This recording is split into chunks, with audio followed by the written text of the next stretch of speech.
Hello students, welcome to your mathematics classes.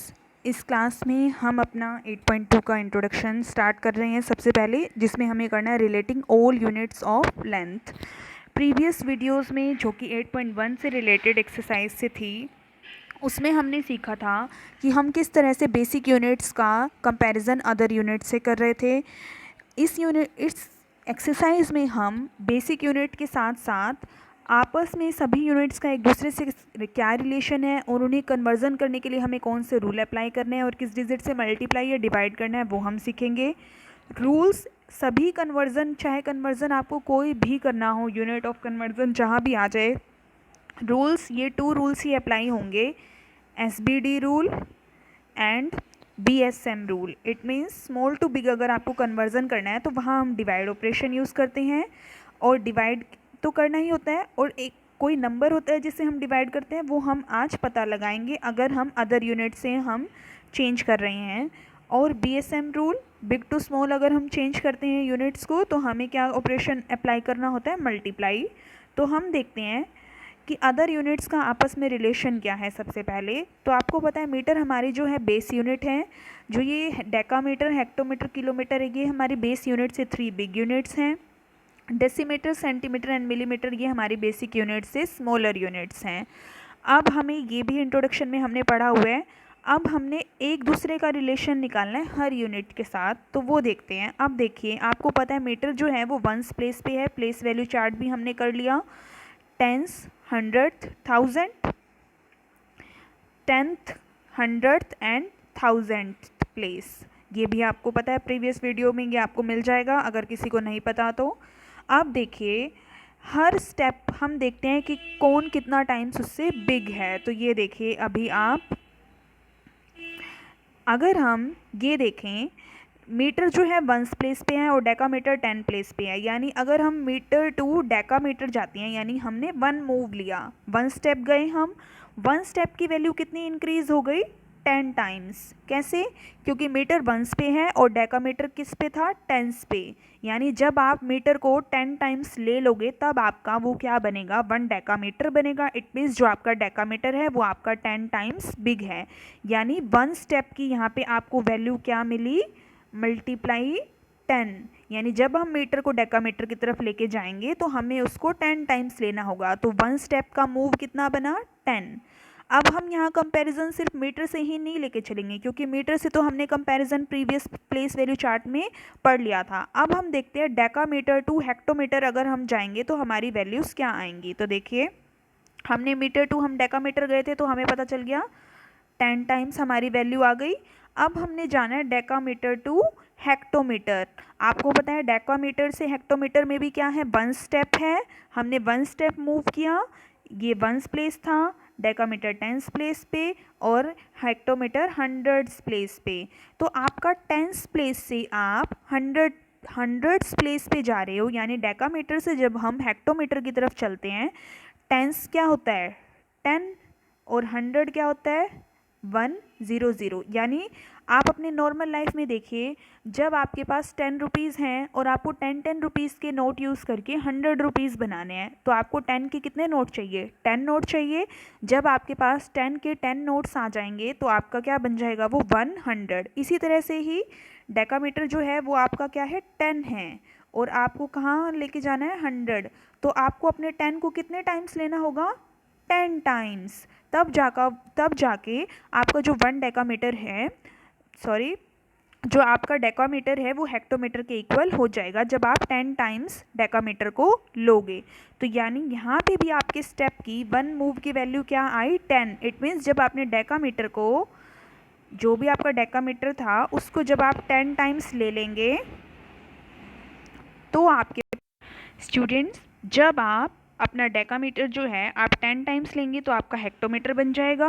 तो यानी जब हम डेकामीटर से हेक्टोमीटर की तरफ हमने मूव किया तो हमारी जो वैल्यू आई वो कितनी आई, 10 टाइम्स, यानी जो आपका हेक्टोमीटर है वो आपके डेकामीटर से 10 टाइम्स बड़ा है। यानी आपने नोट किया, जब हम ऊपर की साइड अपर साइड जा रहे हैं मीटर टू डेसीमीटर, हमारा वन स्टेप की वैल्यू कितनी है 10 टाइम्स। चाहे आप नेक्स्ट स्टेप में मूव कर रहे हैं तो भी आपकी क्या है 10 टाइम्स। अब हम चलते हैं हेक्टोमीटर से किलोमीटर की तरफ। आपको पता है आपका हेक्टोमीटर जो था प्लेस वैल्यू चार्ट में वो क्या था हंड्रेड्स प्लेस पे, और किलोमीटर होता है हमारा थाउजेंड्स प्लेस पे।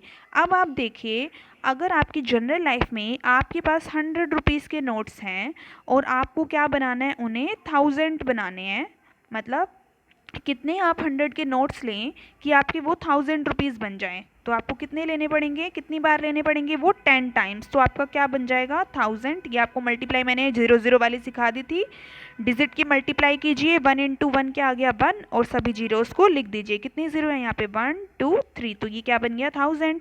तो इट मीन्स हेक्टोमीटर और किलोमीटर वही सेम है। आपके पास हेक्टोमीटर हंड्रेड्स प्लेस पे है और किलोमीटर थाउजेंड्स प्लेस पे।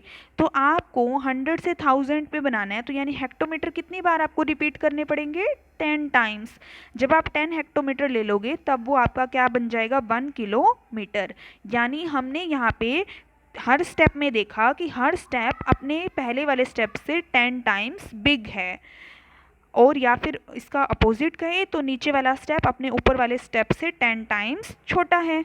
अब इसी तरीके से हम नीचे वाली साइड पे बात करते हैं, मीटर से डेसीमीटर की तरफ अगर हम आएँ तो देखिए मीटर आपका होता है वंस प्लेस पे और डेसीमीटर होता है आपका 10th प्लेस पे। 10th प्लेस में होने का क्या मतलब है कि वो आपका डेसीमीटर जो है वो 10 टाइम्स मीटर से छोटा है, या फिर मीटर जो है वो 10 टाइम्स बिग है।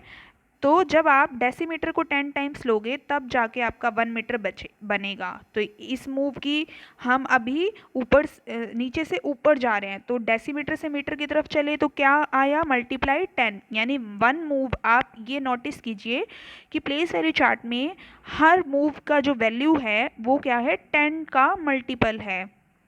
इसी तरह से अगर आपको सेंटीमीटर से डेसीमीटर जाना है तो आपको पता है 1 सेंटीमीटर जो है सेंटीमीटर छोटा है डेसीमीटर से।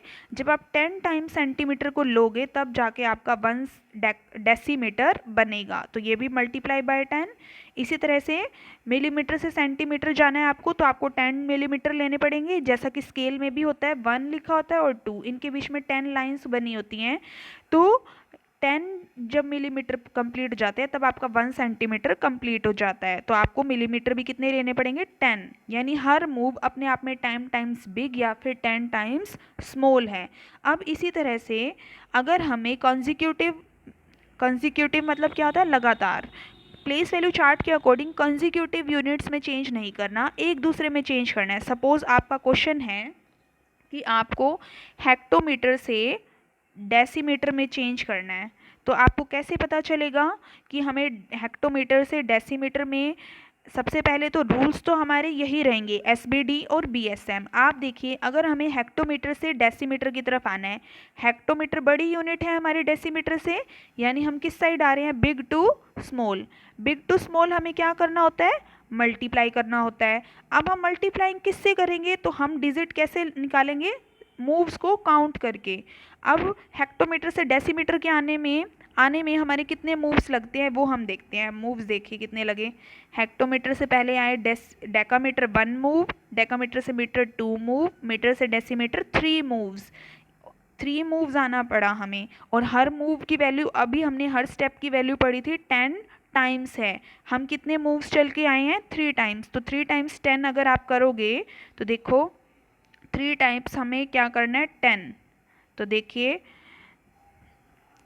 3 टाइम्स 10, 10 इंटू 10 इंटू 10, तो 10 इंटू 10 इंटू 10 मल्टीप्लाई करने का सेम भी है, पहले आप डिजिट को मल्टीप्लाई करो, 1 इंटू 1 1, 1 इंटू 1 1, और जीरो जितनी भी है उनको एज इट इज़ लिख दो, तो क्या आ गया 1000। इट मीन्स जब आपको हेक्टोमीटर टू डेसीमीटर चेंज करना है तो आपको मल्टीप्लाई करना होगा 1000 से। इसी तरीके से ही हम अपने सम्स को प्रोसीड करेंगे एक्सरसाइज में, जिनमें हमें रूल्स तो सेम ही अप्लाई करना है, या फिर बीएसएम रूल लगेगा या फिर एसबीडी रूल लगेगा। हम हमें डिवीज़न और मल्टीप्लाई का तो पता चल गया, लेकिन हमें किस डिजिट से मल्टीप्लाई या फिर किस डिजिट से डिवाइड करना है वो हम अपने स्टेप्स को काउंट करेंगे। हर स्टेप की वैल्यू क्या होती है, 10 टाइम्स होती है, 10 टाइम्स स्मॉलर या 10 टाइम्स बिगर। तो 10 टाइम्स, अगर आपके 3 मूव्स आ रहे हैं तो 3 टाइम्स आप 10 से 10 को मल्टीप्लाई या डिवाइड करके देखेंगे। इस तरीके से हम अपनी एक्सरसाइज को प्रोसीड करते हैं, फिर आपको समझ में आ जाएगा। तो ये आपका इंट्रोडक्शन हुआ 8.2 का, और अभी हम एक्सरसाइज स्टार्ट करेंगे तो और भी ज़्यादा क्लियरली आपको समझ में आ जाएगा।